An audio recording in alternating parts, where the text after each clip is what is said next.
Bueno, y el último es el tercero, que es sobre un evento que hubo en el Parque Omar, la JMJ, o sea, la Jornada Mundial de la Juventud, y tiene que ver con un conocido presidente en esa época.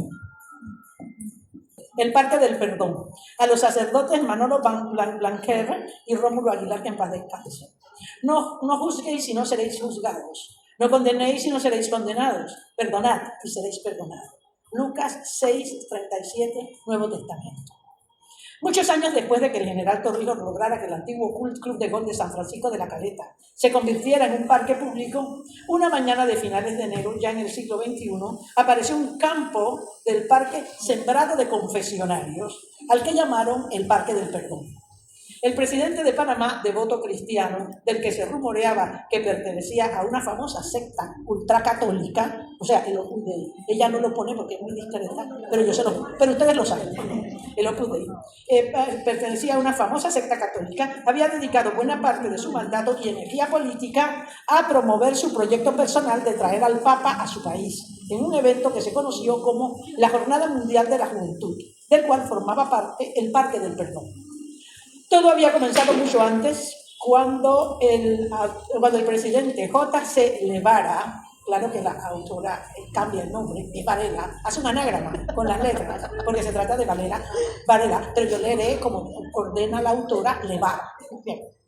J.C. Levara, todavía adolescente de 15 años, visitó Israel por primera vez junto con sus padres y hermanos. En realidad, había empezado en su colegio católico, fundado por la Compañía de Jesús, por intervención del padre Gonzalo Balaguer, de origen catalán y jesuita de pura cepa, a quien le encantaba jugar al frontón en una pared del colegio, junto con algunos alumnos inquietos como J.C. Levara.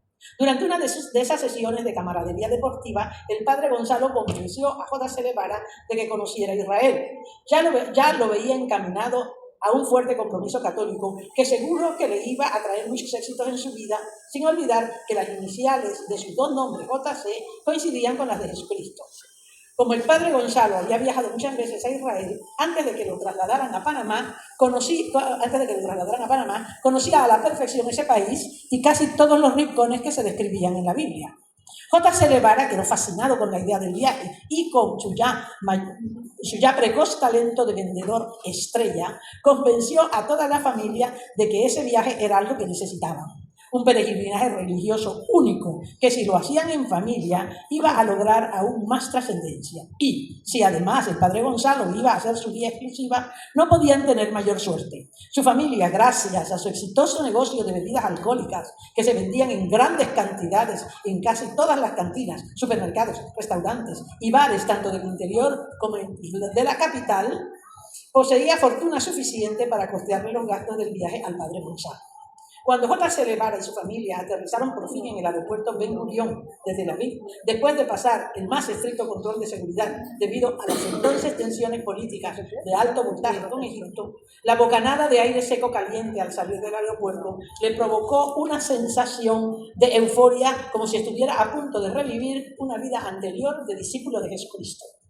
El recorrido por varias ciudades santas, empezando por Belén, pero comparadas en lugares como Caná, Nazaret, Galilea, el Mar Muerto y el río Jordán, fueron días de devoción aún más sentidas, sobre todo porque el padre Gonzalo terminaba cada día con una misa íntima en las que todos comulgaban. Cuando llegaron a Jerusalén, el cenit del viaje fue entrar a la iglesia del Santo Sepulcro. El ambiente lúgubre del lugar, las velas tan delgadas de parafina, el olor a muerte ancestral. La idea de estar en el mismo sitio en que Jesucristo había sido enterrado y había resucitado al tercer día, lo sumió en una melancolía profunda que le confesó al padre Gonzalo una noche después de la cena en la privacidad de su habitación. El cura, impresionado, le colocó ambas manos sobre la cabeza y empezó a orar en voz alta, como si de un exorcismo se tratara. J.C. Levara sintió que esas oraciones le habían quitado un peso de encima y que no era exagerado sentir que el Espíritu Santo se había alojado para siempre en su alma. Tuvo una epifanía que le hizo ver claro su futuro como empresario y político panameño. Un apóstol moderno que iba a fortalecer la tradicional devoción católica de su país. Todavía le quedaban muchos estudios Todavía le quedaban muchos estudios por terminar, pero ese día había descubierto con certera claridad el camino que debía recorrer durante el resto de su vida. Gracias.